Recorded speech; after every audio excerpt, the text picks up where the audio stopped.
And the first speaker is Ted Tronoff, Navigator, 455th Bomb Group.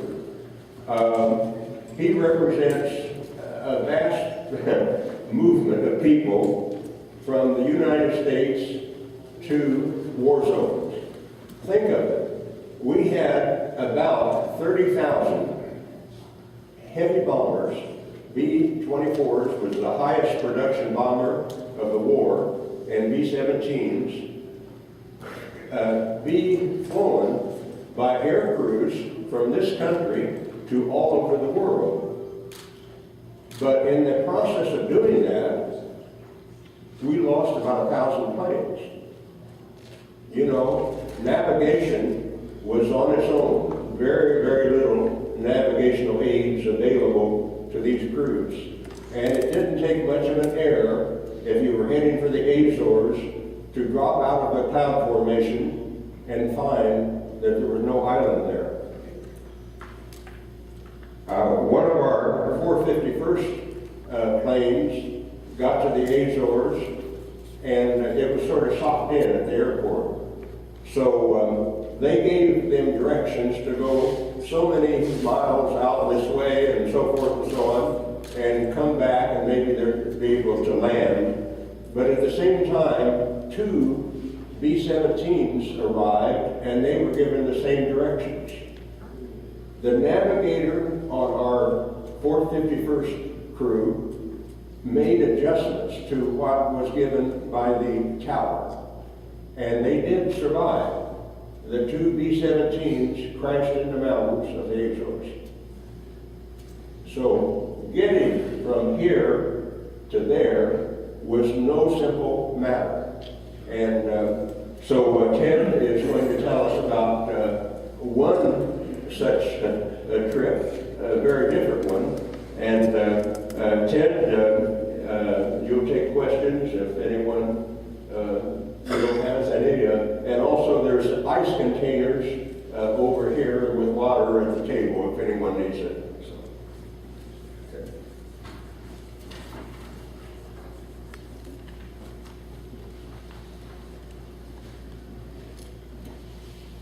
Get that down a little. Well, this, You want to stand closer so they can hear?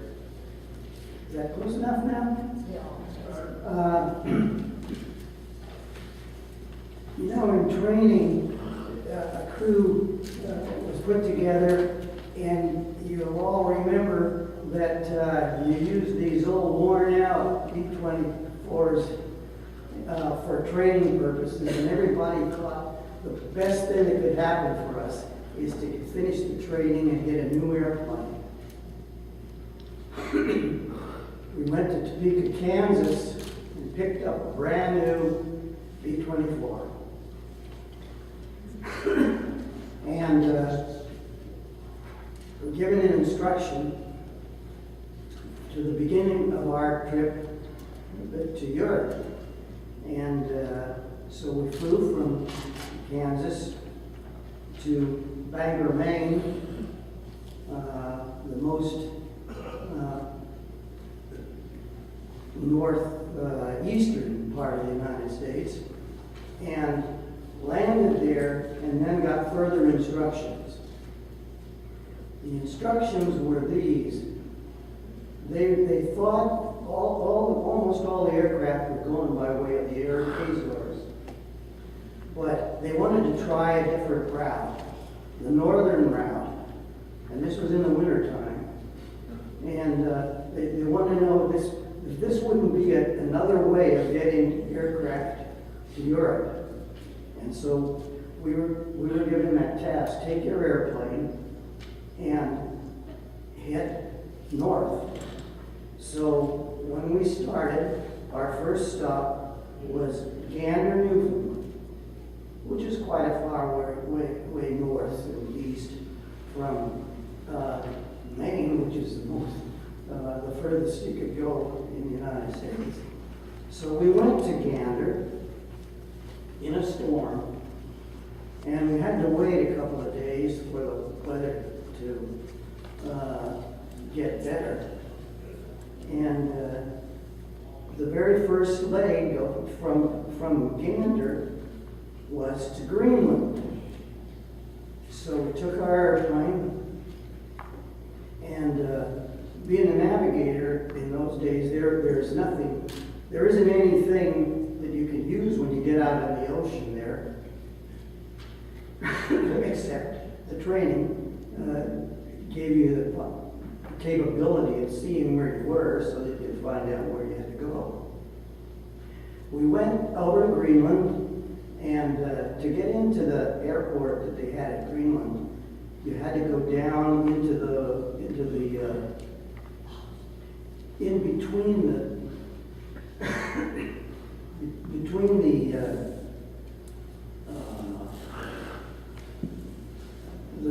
storm that was going on at the time. If you got into any altitude, you were flying through the storms, and you were getting snow in your airplane. But you get down near the ground, and we could follow the route to this base, which was inland quite a ways, in the fjords. And so we were about to the first landing in Greenland when we got a notice when we got close enough to the base where they could send you a message that we were not able to land. An airplane preceding us had an accident on the landing. And so they only had one runway there. And we would have to go back. So we turned around and made a reverse trip back between these the fjords, and just hoped that we wouldn't meet anybody coming in while we were going back out through that. Well, we got back out and traveled all the way back across the ocean to Goose Bay, Labrador. And Goose Bay was a little further north than Gander, Newfoundland had been, but we landed in Goose Bay, and again, storms got worse. We waited several days more, and eventually they found out, well, we probably won't try to go to Greenland. We will go directly to Iceland from Goose Bay, Labrador. Now that's a fairly long distance. That's about 1,600 miles, just about, bypassing Greenland. And that's what we did. We took off late in the day and headed up into a storm. And we tried to get enough altitude to get above the clouds, but we couldn't. So we dropped back down, got down nearer to the level of the water before we got out under the clouds, and went on our way as night came. And my job as the navigator was to keep track of where we were using dead reckoning. And we had a little bit of instruction about how to find your track and your speed by looking down at the waves to get an idea of how fast you're traveling. And we went on into the night in this storm, and the clouds came down around us. But down near the level of the water, you could fly under enough you could see the water, at least see, but there was nothing to see out there, of course. And went through the night, and the next morning, as it got lighter, as soon as the sun came up, I said to myself, what I'm going to do, I'm going to find out how far south we are of our course that we had proposed to take. And that's what I did. I used the sun to determine our latitude. And when I got that information, I found out that we had drifted a fair amount to the south off of the trail that I was trying to make. and I would have to make a big correction to head for Iceland. And so I made that calculation and gave it to my pilot, and he turned, and about that time, the co-pilot, everybody had been sleeping all night in the airplane except myself and the pilots. And the co-pilot said, "Bring your chart and come up here, I want to talk to you." So I went up there, and he explained to me that what had happened off to his, on his side of the airplane, they'd seen two aircraft further over to the south of us, and they were B-17s, by the way. They had both turned south. I had given our crew the instruction to turn to the north. And he said, "Where are we?" So I took a little compass out there and I poked it into the map that I took with me. I said, "We're right there, this spot on the ocean, and this is where we're going." And so he and the pilot looked at each other, and John, our pilot, said there was a choice, you see. We follow where those two airplanes were going, or we go where I was going, heading north. And we were already headed that way, and John says, "Well, I think that's the way we're going to go," the way I had said. So we went on to the north. What we found out later was that the reasons we were told not to use any of the radio equipment. That was the only thing we had, but not to use it. It was not usable. And there was a reason. They didn't give us the reason at the time, but the reason was that the Germans had set a ship out there in the ocean, sending signals identical to what you would get if you were heading from Iceland. They duplicated those signals. So if you were to use the radio, you would be going to nowhere. And we got to Iceland. We got to Iceland and landed, and we were out at our airplane gathering gear and things to get into where at night when an airplane landed. And it was one of those two airplanes. And it ran out of fuel at the end of the runway. That airplane, they had thrown everything out of it. When they realized it, by the way, that they'd been taken, as they came by that ship that was doing the signaling, they realized they were going to have to make a big change to get back on track, and they didn't have enough fuel. So they shut down one engine. They removed everything from the airplane you could throw out of it. Guns, their own gear, and pretty well stripped it down. But they made it. They did make it. The airplane got in there. It was the last gallons of fuel it had. That airplane was so badly stripped that when we left Iceland, and we waited for the weather there about 2 or 3 days, that airplane was still sitting there, not at the end of the runway, but they were unable to take it any further. They had removed so much material from it that it wasn't safe to fly. And no one ever heard what happened to the other airplane. And I understand that a number of airplanes were lost, but there was a pretty fair ticket is what they were doing. So now there we were. We had made it as far as Iceland. So now I'll give you the rest of our trip. We went from Iceland down to England to Valley, Wales. That was our next stop, as you go from Iceland to Valley, Wales. Which nice trip. Again, bad weather.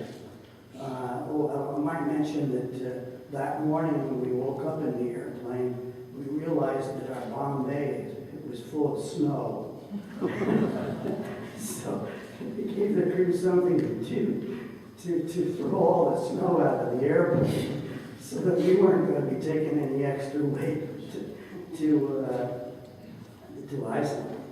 Anyway, from Valley, Wales, then our next point of route to get again heading for Italy, but was to go from Valley, Wales to go back to Marrakesh in North Africa.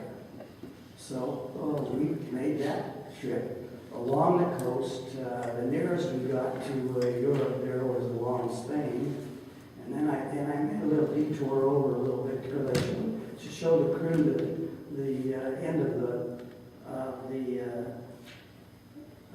water coming back from the Italy way, but our route took us clear over to the west side of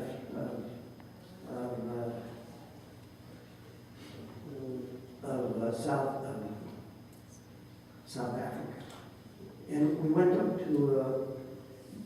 We had been in Valley, Wales. We had found work to do while we were waiting for weather to change, and that airport where we were, some aircraft coming back from a mission had to drop.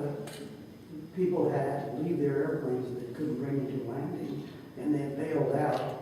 But apparently, the one airplane that left its crew got out.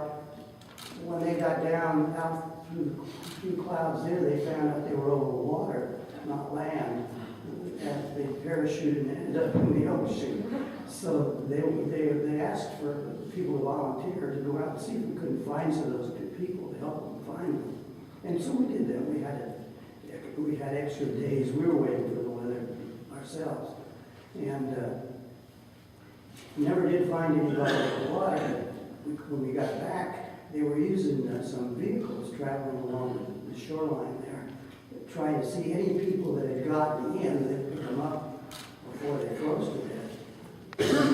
This was around Christmas time. And by the time we got to back in North Africa, it was New Year's. And we started this trip at the end of November. and we still weren't to Italy. So we went, of course, to go from Marrakesh back across Africa to the shore of the Adriatic, and again wait for the storms to let up. And finally had a day when we could bring our airplane back over to Italy, which we did with no difficulty. Then when we landed over on the Adriatic side, we were told, well, that we could take the airplane. We didn't have to turn it in. We could go right up to where our squadron was, which we did. So we brought our plane up with us, and the whole trip. By the time we got up to the squadron, it was about the middle of January, and you could see that the weather would hold up anyone trying to go that route that we took. So I don't think that they had many planes afterwards in that direction. But it was our way of getting over to our squadron. And I was thinking about that. You have a group of young people, college age. You're given this brand new airplane and told, go on across that ocean. But it all worked out well. All you had to do was remember what you'd been taught and use the equipment you were given, and you could take it anywhere.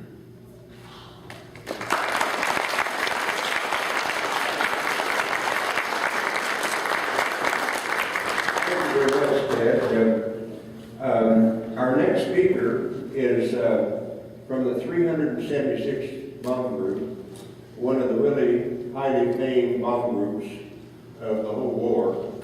And when I asked him if he would speak about the saga of Lady Be Good, he said, you know, we have so many, many more things we could talk about from the 376, but I said this one is a compelling story that kind of symbolizes the risk and hazards that attach to flying all the bomb group, the planes. And so I would like to say that Lady Be Good was flown over to North Africa, at least by a co-pilot who lived just a couple miles from where I grew up in Indiana. His name happened to be Ralph Grace. He was later shot down over Italy. He fortunately didn't make the mission that's the famous one for Lady Be Good, but he was shot down over Italy and became a POW.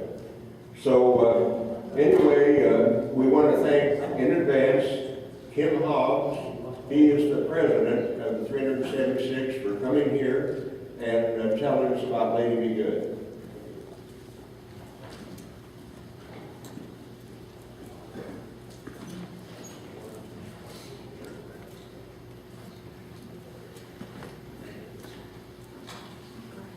Thank you, Wynn. Well, as opposed to the previous story that you just listened to as opposed to the previous story that you just listened to of the glowing attributes of a qualified navigator, we have this one.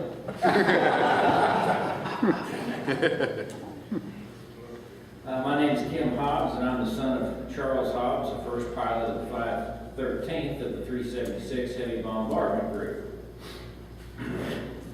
Does anyone happen to remember the sister ship to the ship Titanic? Didn't think so. Success and fame soon fade away, but some errors in judgment and tragedies are so famous that we remember them yet today. The 376 is one of the most famous and heavily decorated units in World War II. It was the only American heavy bombardment group activated in overseas combat. It was the first American unit to bomb Europe, and it was the first group to be based on a European continent. The group flew 451 combat missions and was awarded 3 Distinguished Unit Citations and 15 campaign awards. In air combat, it destroyed over 220 enemy aircraft at the cost of 1,479 casualties and 169 aircraft lost. But as I go to World War II reunions and I introduce myself as being a representative of the 376, well, you get to hear, oh yeah, that's the group that led the low-level Palestia attack on August 1st and made the wrong turn. Yeah, that was a group that had that whole squadron shot down after Christmas over the sins of Italy. And then oh yeah, that's a group that had that plane Lady Be Good.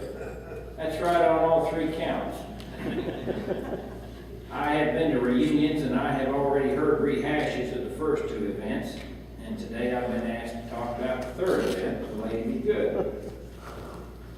For those of you who do not know the story, or are just kind enough to sit and listen while I go over the facts, the Lady Be Good was an early model B-24D that took off at basically 3 p.m. on August the 4th, 1943, flown from an air base at Salute, Libya, on a bombing mission to Naples, Italy.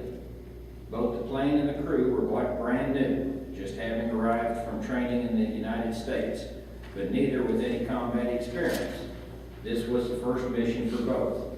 Neither crew nor plane returned to the base that night, and their fate and whereabouts remained unknown until 16 years later when the plane was found. Sorry, I'm computer illiterate, and I don't have a slideshow with pictures of the plane and the crew, but I do have 2 books on the table outside that you're welcome to go through, and they've got all the pictures that you can enjoy. The facts about the crew on that particular flight were that the only thing unusual was their age. They were far older than most crews. The pilot, William Hatton, was deemed an old man when he took pilot training in 1942. He was 25. Originally trained as a fighter pilot, the decision to convert him to a bomber pilot was a disappointment. Was not only a disappointment, but a mystery to him. He had not made glowing remarks. He passed the course, but wasn't necessarily a shining star, and he thought maybe the demotion to a bomber pilot was a mark against him. But the truth of the matter known, that's not the only story. I have heard several stories of P-47 fighter pilots that wound up at Davis-Monthan looking at a field full of B-24s and which one's mine? I'm looking for a fighter. No, you're a bomber pilot. So he was a decent man with an open heart, wrote letters to his mother, and he had just married before going overseas. The co-pilot, Robert F. Toner, was also was a qualified pilot who had gone to Canada and had taken courses with the Canadian Air Force and had over 200 flying hours before he came back to the United States, re-enlisted, and had to qualify all over again. The Navigator, D.P. Hayes, no words, just his initials, that was his first name, D.P., was a former bank clerk and was 23 and already balding and turning gray. Another old man was a bombardier. He was 26.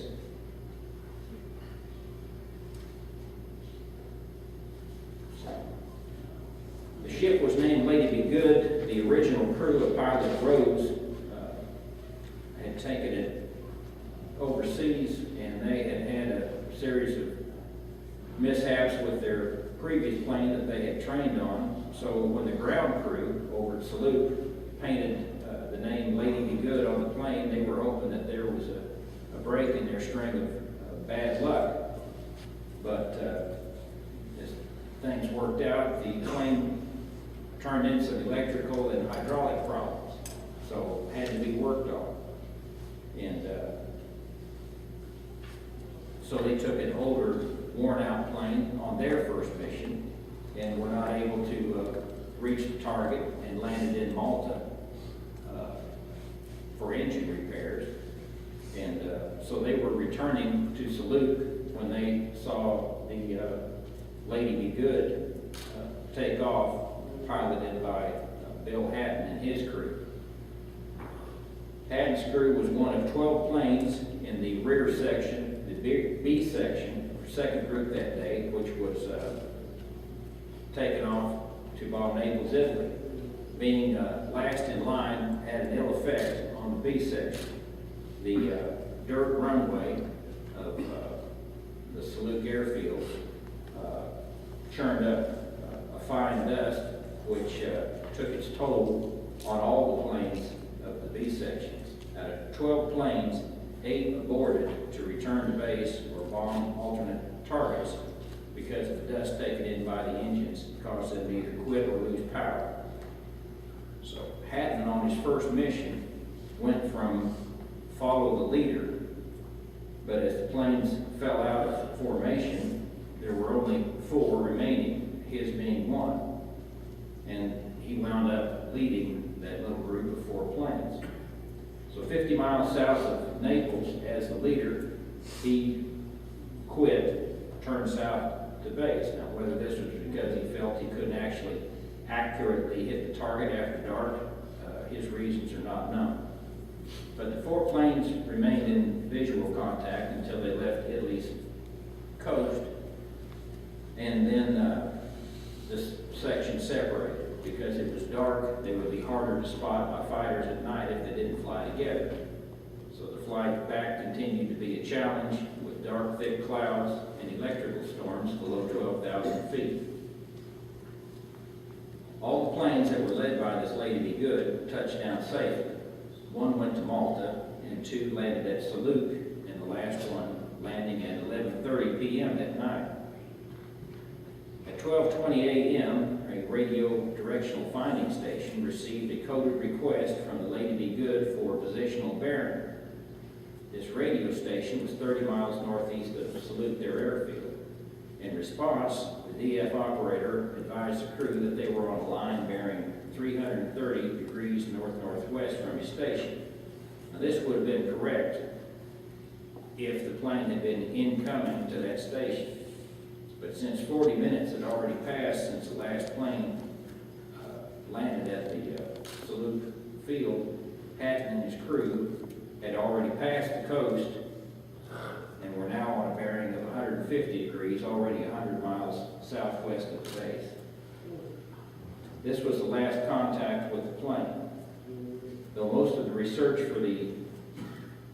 the searches for the plane were out over the Mediterranean Ocean, assuming that it had gone down at sea, several people at the base, my father being one, claimed to have heard the plane pass over the base, and one crew from the 514th, his squadron, did go up and fly a heading of 150 degrees for 200 miles south of Salute, but found nothing. This was because the plane had continued on the course of 150 degrees till the B-24 had run out of gas and was actually 420 miles southeast of the base at Salute. The crew had bailed out of the plane. Controls were set where the plane would fly level, and assuming their assumption that they were out over ocean, the crew had put on life vests and bailed out over the ocean, when in fact they were 420 miles in the middle of the desert.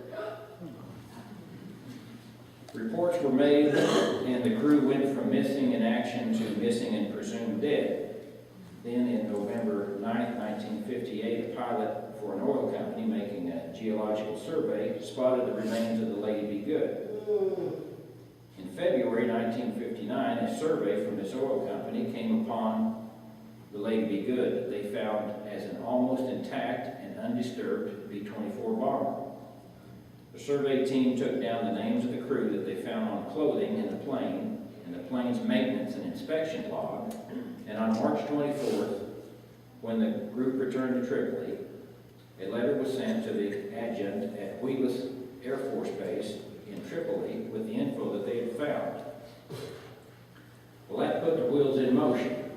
The Wheelus Air Force Base officials wired their headquarters in Wiesbaden, Germany, who referred to the Pentagon, who conferred with Maxwell Air Force Base Historical Research Center in Montgomery, Alabama, and they confirmed that the B-24 had been lost 16 years earlier. Well, this was 1959, and all the movies that I watched at that time were all about World War II, so there was plenty of interest still alive. So when the news of this plane was found with no air crew and it hit the news wire, well, the public and the next of kin wanted to know what had happened to the crew. So on May 14th, 1959, the Air Force sent a C-54 to fly over the area and visually look for signs of the crew. Nothing was seen. So on May 24th, the C-47 with the crew went to inspect the B-24. Now this plane had come down on a gravel field. Just off to the side, some 30 miles, was a sea of sand. But at this place, it was actually a hard, firm gravel field, and they were able to land planes right next to the Lady Be Good, taxied up within yards of the plane. They came out and inspected it and found out that 3 engines were feathered. There was 1 engine running when the plane came down, and that was the only engine that was ripped from the plane. Otherwise, the plane had landed itself with minimal damage. Its touchdown had been so textbook that there was no scratches seen under either wingtip of the plane. An inspection of the plane showed that radio and other equipment, guns, all in working order. A blank log sheet of the Navigator's log was found with no entries made the last 6 hours that the plane was in the air.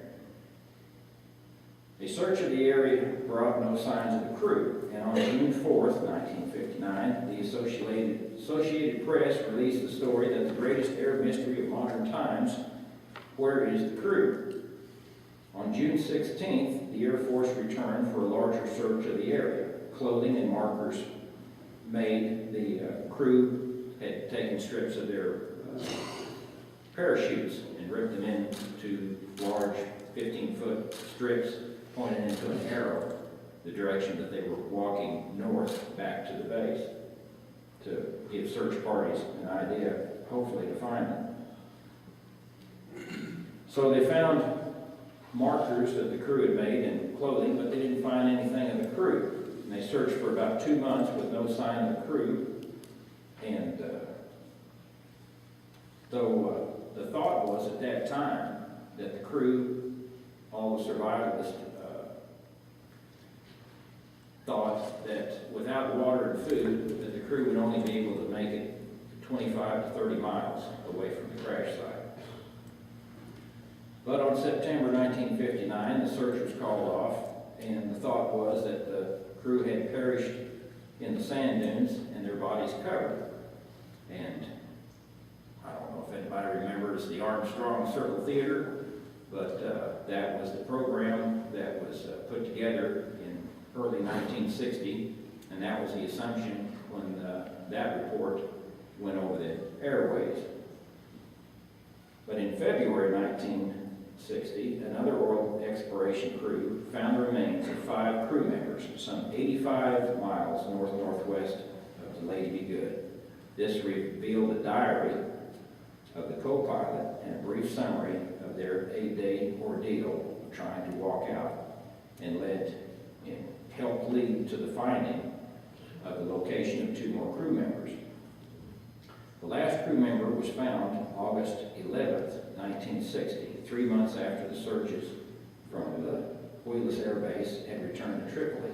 Word came that another body had been found, also by the British petroleum geologist, and this was 2 miles north of the plane. This was the body of the bombardier who had parachuted out, and his chute had not opened, so he had been killed on impact. The rest of the crew had assembled just a half-mile north of him. The body of the bombardier had a full canteen full of water and other supplies, but it was no use to the rest of the crew members. Might not have changed their final fate, but it certainly would have been a welcome sight. The site remained basically untouched or unchanged until April 1968, when a team of McDonnell Douglas came to the site to remove items from the plane to study the effect of the desert and preservation. An engine was removed and disassembled. It was shown to have been full of sand. The spark plugs were fouled. There was sand in everything, even the oil in the crankcase. But the oil itself was undamaged and undeteriorated. The inspection of tire rubber and the rubber and the hydraulic cylinder seals, they were all tested and shown to be completely functional. From this study, they were studying the ICBM missiles on the storage of the missiles, and how long could they leave the parts untouched. So previous to this, they had a regular replacement schedule of so many months or so many years, but having disassembled the parts on this plane, having been in the desert for 20 years and still perfect condition, they changed the replacement schedule of some of the parts and on their missile program. Memorials to the Lady Be Good have been placed at several locations across America. There was one of the propellers was removed and set up as a memorial at the headquarters at Wheelus Air Force Base. Also, now that propeller and also a 17-foot stained glass window in the Wheeless Chapel, and both that stained glass window, which has a picture of a broken B-24 in the lower left-hand corner, had been moved to Dayton, Ohio, to formerly Wright-Patterson, now the Air Force Museum, where both those items are now kept. The other propeller is at Lake Linden, Michigan, at the Village Hall Memorial, which is the hometown of the radio operator, Robert E. Lamont. If you look at those two books on the Lady Be Good out there, they have two different takes on the events. The smaller book references several times that the Lady Be Good was an ill-fated ship, and the bad luck that it visited on its crew also was visited upon the other 4 crews that flew with it that evening. That the fate of Bill Hatton's crew is a matter of luck. If you look at the larger history, the 376, written by James Walker, he portrays the crew as being heroes for what they were able to accomplish walking 80 to 120 miles away from the crash site. If you come to a 376 reunion, I think you'll find the feelings are somewhere in between. That the crew made an enormous effort to survive is without question. And that it was a tragedy is also a truth. My father, being a first pilot, had his own opinion when asked by James Walker what he thought happened. My father's terse reply was, well, there was a conversation going on between the pilot and the navigator, and they didn't end it until they landed in the desert, and then they knew who was right.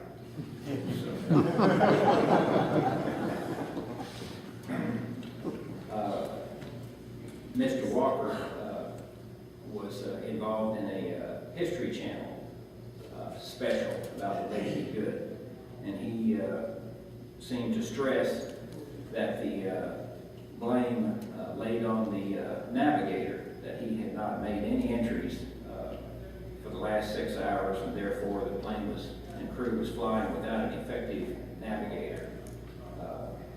My father's thoughts was, when I asked the navigator what our position was, is if his figures didn't match my figures, then I told him that he needed to refigure his figures.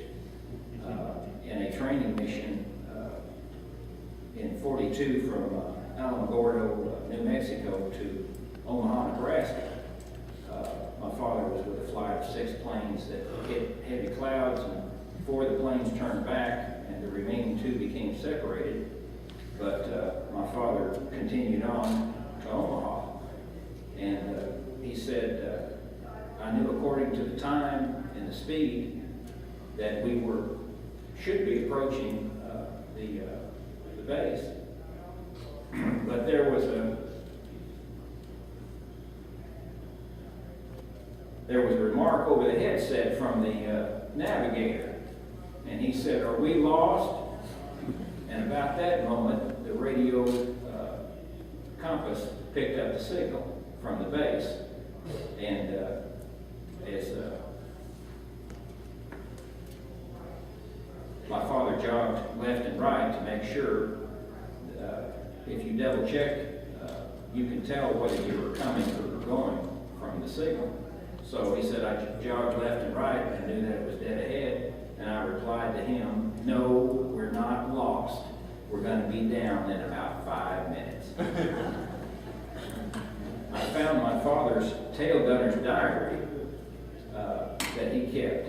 And in the tail gunner's diary, in earlier entries, the opinion of the crew was that the Navigator, no offense to you, sir, could not find his butt in a bathtub with both hands. But the Navigator was able to land him safely at the Azores. And I don't know, but what that little incident at Omaha kind of woke him up to what his duties were and the seriousness of the situation.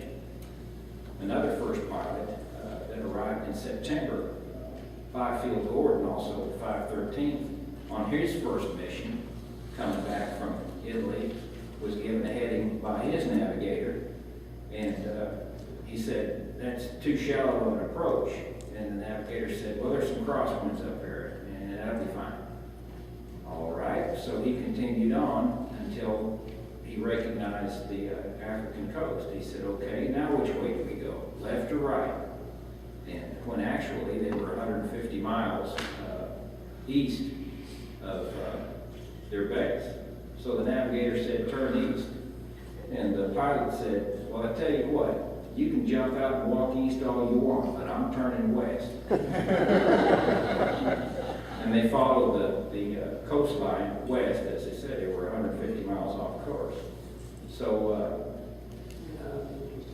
they were all green crews, and they were learning. And unfortunately, the mistake that the navigator and the crew made on this particular mission didn't allow them a second chance to learn. That they were brave is that they volunteered for that is without question. That they were heroes, you can debate that all you want. That it was a tragedy is a fact, but it was certainly not the only tragedy of the war, and certainly not the only tragedy for the 376. Thank you.